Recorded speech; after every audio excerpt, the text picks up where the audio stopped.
These days, you don't often hear of bank robberies. The crooks of today are more likely to be behind a keyboard than the wheel of a getaway car.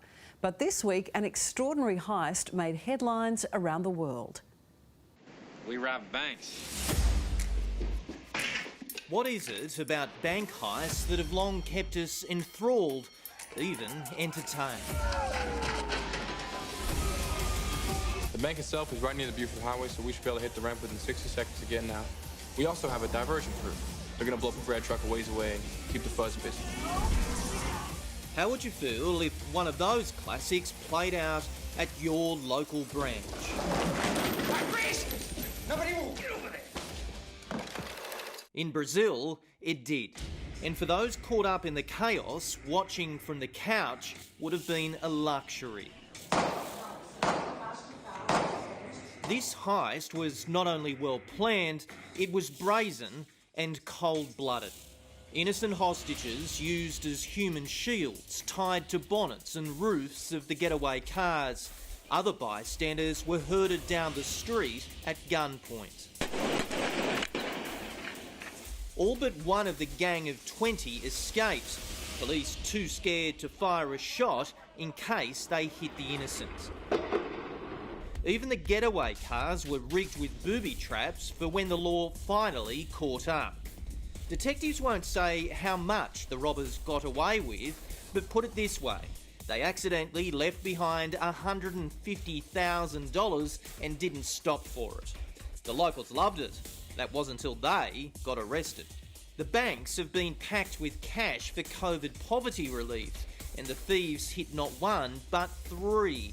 Police feared the gang had inside information.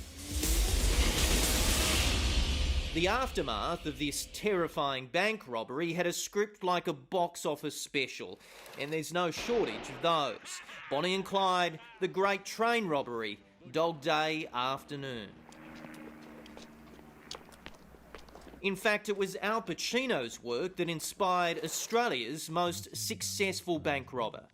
On the morning of January 8, 1984, Harky Tim Adahan had already held up two banks. He was hoping for a case of third time lucky when he walked into the Commonwealth Bank at the Rocks in Sydney. Surrounded by police, this is how he tried to escape. Don't be silly, just stay there, son. Come here, mate. Just slow it down. Adahan had previously committed 20 heists and pocketed nearly $200,000, a lot in the early 80s. For 5 hours, the city and Australia was transfixed. Adahan was panicking, and you can imagine how the hostages were feeling. Just think about yourself, mate. You're under your gun, mate. You've got plenty of time left.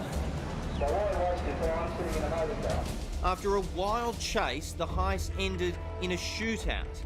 Adahan went down firing.